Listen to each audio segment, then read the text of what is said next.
নমস্কার বন্ধুরা, আমি সঞ্জিত সরকার আর তোমরা দেখছো ইউথফুল স্টাডি ইউটিউব চ্যানেল। আজকের এই ভিডিওটিতে কিছুক্ষণ আগে হয়ে যাওয়া 2024 সালের মাধ্যমিক বাংলা পরীক্ষার সম্পূর্ণ প্রশ্ন এবং তার উত্তরগুলো নিয়ে আমি আলোচনা করার চেষ্টা করব, বিশেষত ছোট প্রশ্নগুলোর। তো তোমরা সম্পূর্ণ ভিডিওটি শেষ অবধি দেখো এবং প্রশ্ন কেমন হয়েছে, তোমরা কেমন পরীক্ষা দিয়েছো অবশ্যই কমেন্টস করে জানিও। আমি যে সাজেশন দিয়েছিলাম সেই সাজেশন থেকে কিন্তু 100% কমন চলে এসেছে তোমাদের বড় প্রশ্নগুলো। তো যারা যারা সাজেশন ফলো করেছো তাদেরকে মনে হয় বলতে হবে না যে তাদের পরীক্ষা কেমন হয়েছে, তারা আশা করি ভালোই পরীক্ষা দিয়েছে। তো তোমরা নিজেরা জানাও কমেন্টস করে যে কেমন হয়েছে তোমাদের পরীক্ষা, আর উত্তরগুলো একবার দেখে নাও। তো প্রথমে সঠিক উত্তর নির্বাচন। নকল পুলিশ সেজে হরিদা মাস্টারমশাইয়ের কাছ থেকে কত ঘুষ নিয়েছিলেন? অপশন খ 8 আনা। লল্লাটের লেখা তো খণ্ডাবেগ না, বক্তা কে? অপশন গ গিরিশ মহাপাত্র। পান্নালাল প্যাটেল কোন ভাষার লেখক ছিলেন? এটা অপশন গ গুজরাটি। তারপরে আমাদের শিশুদের সব ছড়ানো রয়েছে, অপশন ঘ কাছে দূরে। তারপরে খুরের দাপটে তারায় লেগে উল্কা ছুটায়, অপশন খ নীল খিলানে। তারপরে যথা বিহন্নলা রূপী কিরিটি হলেন অপশন গ অর্জুন। তারপরে খাগের কলম কখন দেখা যায়? অপশন খ সরস্বতী পূজার সময়। তারপরে বাংলা ভাষায় বিজ্ঞান চর্চার একটি প্রধান বাধা হলো, অপশন গ বাংলা পারিভাষিক শব্দ কম। তারপরে শেষ পর্যন্ত নিবের কলমের মান মর্যাদাকে একমাত্র বাঁচিয়ে রেখেছিলেন, অপশন ঘ সত্যজিৎ রায়। তারপর নমিপুত্র পিতার চরণে নিম্নরেখ পদটি হলো, অপশন গ সম্বোধন পদ। তারপরে সূর্য উঠলে পদ্মপটে সূর্য হলো, অপশন গ নিরপেক্ষকর্তা। তারপরে সাপমুক্ত সমস্ত পদটির সমাসের নাম, অপশন খ অপাদান তৎপুরুষ। তারপর শিশুর শরীর কুসুমের মতো কোমল, এই বাক্যে কোমল হলো, অপশন ঘ সাধারণ ধর্ম। তবে এই উত্তরটা নিয়ে একটু কনফিউশন রয়েছে, উপমানও হতে পারে, তবে আমার মনে হচ্ছে অপশন ঘ সাধারণ ধর্ম হবে। তারপরে আইপিএল শুরু হলো, যারা কলকাতার সমর্থক তারা উৎসাহী হয়ে উঠেছে, গঠন অনুসারে বাক্যটি মিশ্র বাক্য, অপশন ঘ। তারপরে নির্দেশক বাক্যের একটি শ্রেণী হলো, অপশন ঘ নঙর্থক বাক্য।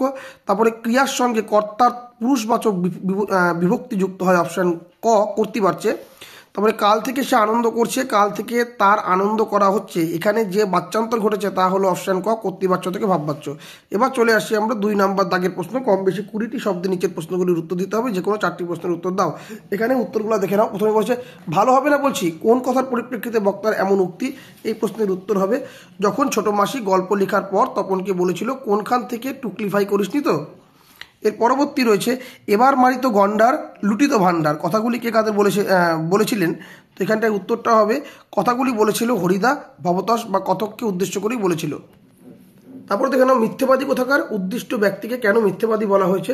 তো এখানে উত্তর চলে আসবে গিরিশ মহাপাত্রের পকেট থেকে একটি গাজার কলিকা পাওয়া গেলে নিমাইবাবুর প্রশ্নের উত্তর এসে জানায় সে গাজা খায় না, তাই নিমাইবাবু গিরিশ মহাপাত্রকে মিথ্যাবাদী বলে। তারপরে আরও বেশি অপরিচিত মনে হইল, উদ্দিষ্টকে বেশি অপরিচিত মনে হওয়ার কারণ কি? অপশান দেখে নাও। এখানে উত্তরটা হবে নদের চাঁদের সাথে প্রতিদিন দেখা হয় বয়ে যাওয়া নদীর, কিন্তু 5 দিনে টানা বৃষ্টির পর নদীর যে রূপ সে দেখেছে তা তার কাছে সম্পূর্ণ অপরিচিত।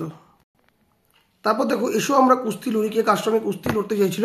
তো এখানে উত্তরটা হবে ছেলে ছোকরার দল। দঙ্গল থেকে একজন কালিয়া এসে হাত দিয়ে অমৃতের গলা জড়িয়ে ধরে বলল এসো আমরা কুস্তি লড়ি। এবার পরবর্তী 2.2 দাগে দেখে নাও। প্রথম প্রশ্ন সিন্ধু তীরে দেখি দিব্যস্থান, দিব্যস্থান কেমন ছিল? তো এর উত্তর হবে দিব্য শব্দের অর্থ মনোহর, উৎকৃষ্ট স্থানটি ছিল ফুলে ফলে ভরা, সেখানে সর্বদা সত্য ধর্ম বিরাজ করে। তারপরে ঘাস জন্মালো রাস্তায়, কোন রাস্তায় ঘাস জন্মালো? তো এর উত্তরটা তোমরা দেখে নাও। কথক অপেক্ষারত প্রিয়তমা তথা স্বদেশ ত্যাগ করে চলে গেলে 1 সপ্তাহ 1 বছর কেটে গেল, বৃষ্টিতে ধুয়ে গেল পায়ের দাগ এবং ঘাস জন্মালো রাস্তায়। তারপর দেখো কৃপণ আলোর অন্তরপুরে, আলোর কৃপণতার কারণ কি? দেখো অরণ্য সংকুল আফ্রিকার বা বৃহৎ বনস্পতিতে আচ্ছাদিত আফ্রিকায় সূর্য আলো খুবই কম প্রবেশ করত, তাছাড়া আফ্রিকা শিক্ষা ও সংস্কৃতিতে অন্ধকারাচ্ছন্ন ছিল।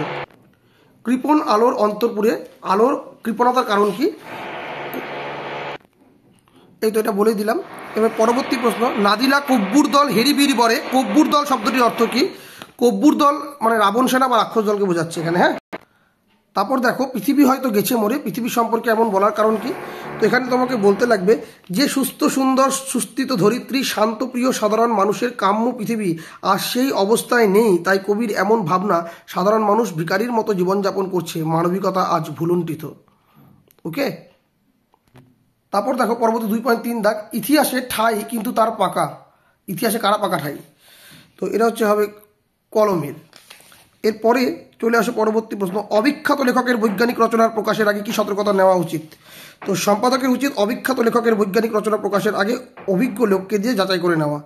এর পরবর্তী যে প্রশ্ন আছে দেখে নাও তার ফলে তাদের চেষ্টা অধিকতর সফল হয়েছে, তার ফলে বলতে কি বোঝানো হয়েছে? তো এখানে দেখেন 1936 সালে কলকাতা বিশ্ববিদ্যালয়ের যে পরিভাষা সমিতি নিযুক্ত হয়েছিল তাতে বিভিন্ন বিজ্ঞানের অধ্যাপক, ভাষাতত্ত্ব, সংস্কৃতজ্ঞ, পণ্ডিত এবং কয়েকজন লেখক একযোগে কাজ করেছিলেন। তার ফলে তাদের চেষ্টা অধিকার সফল হয়েছে। একসময় বিদেশে উন্নত ধরনের নিব বের হয়েছিল কিভাবে? তো এটা উত্তর হবে গরুর শিং নয়তো কচ্ছপের খোল কেটে তৈরি। এবার চলে আসে 2.4 ব্যাকরণ সংক্রান্ত প্রশ্ন। বাংলায় কি দেখে কারক নির্ণয় করা হয়? তো এখানটায় তোমাদের লিখতে হবে বাক্যে কোনো পদের সঙ্গে ক্রিয়াপদের সম্পর্ক দেখে। হ্যাঁ, তারপরে মুখ্য কর্মের একটি উদাহরণ দাও। তো মুখ্য কর্ম হচ্ছে মা শিশুকে চাঁদ দেখায়, শিশুর নিচে প্রাণ হবে। তারপরে ঋষি বালক পদটির ব্যাসবাক্য সহ সমাসের নাম লেখো। তো হবে হচ্ছে ঋষির বালক, সম্ভবত সম্বন্ধ তৎপুরুষ। তারপরে নিচের ব্যাসবাক্যটি সমাসবদ্ধ করে তার শ্রেণী নির্ণয় করো। অন্ধ করে যে, তো এটা হবে হচ্ছে অন্ধকার, উপপদ তৎপুরুষ সমান। তারপরে সংগ্রহ করেছিল দুর্গমের রহস্য জটিল বাক্যে রূপান্তরিত করো। তো এটা হবে যা সংগ্রহ করেছিল তা দুর্গমের রহস্য। তারপরে আমি ছিলাম কালি কলমের ভক্ত বাক্যটিতে প্রশ্নবাচক বাক্যে রূপান্তর করো। তো এখানে হচ্ছে আমি কি কালি কলমের ভক্ত ছিলাম না। তারপর দেখো এসো যুগান্তের কবি ভাববাচ্যে পরিণত করো। যে এই যে লেখা আছে আশা হোক যুগান্তের কবি। তারপরে কর্মবাচ্যের একটি উদাহরণ দাও, সেটা হচ্ছে আমার দ্বারা কাঠ কাটা হোক। তারপরে যোগ্যতাহীন বাক্যের একটি উদাহরণ দাও, আকাশে গরু ওড়ে। তারপরে কোন সমাসে দুটি বিজাতীয় সমস্যামান পদের মধ্যে অভেদ কল্পনা করা হয়? এটা হচ্ছে রূপক কর্মধারায়। তো এই ছিল তোমাদের ছোট প্রশ্নের উত্তর। যদি কোনো উত্তর ভুল থাকে তোমরা অবশ্যই কমেন্টস করে জানিও। তো এবার তোমরা বড় প্রশ্নগুলো দেখে নাও, এখানে আর বেশি কথা বলছি না, অনেকগুলো প্রশ্ন সবই কমন এসেছে। প্রত্যেকটি দাগে প্রশ্ন কমন রয়েছে আমার সাজেশনে উল্লেখিত যে প্রশ্নগুলো রয়েছে তার ভেতর থেকে। তো এটা তোমরা দেখে নাও প্রশ্নগুলো কী রয়েছে। আমি তোমাদের সামনে দেখিয়ে দিচ্ছি প্রশ্নগুলো। 3 নাম্বার দাগ হয়ে গেল, 4 নাম্বার দাগের প্রশ্নগুলো দেখে নাও কী রয়েছে। তারপরে তোমরা চলে আসো 5 নাম্বার দাগে, 5 নাম্বার প্রশ্নগুলো দেখে নাও। তারপরে 6 নম্বর দাগে যে প্রশ্নগুলো রয়েছে প্রবন্ধ থেকে দেখে নাও।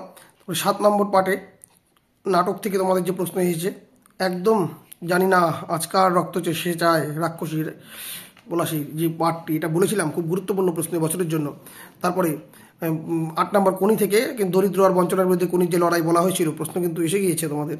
বঙ্গানুবাদটাও খুব একটা কঠিন নেই, সহজে বঙ্গানুবাদ এসেছে। একটু যারা পড়েছে তারা পারবে অবশ্যই, বা যারা একটু তৈরি করতে পারে, ইংলিশ থেকে বেঙ্গলিতে কনভার্ট করতে পারে তারা পারবে।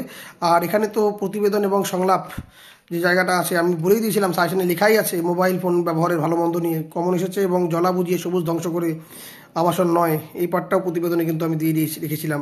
আশা করি যারা দেখেছো তারা অবশ্যই লিখে আসতে পেরেছো। চলে আসি প্রবন্ধ রচনায়। দেখো আমি দুটো রচনাকে বেশি গুরুত্ব দিয়েছিলাম, বিজ্ঞান সংক্রান্ত আর বাংলার উৎসব। তো মানব কল্যাণে বিজ্ঞান চলে এসেছে, আশা করি তোমরা খুব ভালো মতো লিখে এসেছো। তো এখানে 4টা রচনা দেওয়া আছে, বই মানুষের শ্রেষ্ঠ সঙ্গী, দেশভ্রমণের শিক্ষার অঙ্গ, একটি কর্মের আত্মকথা।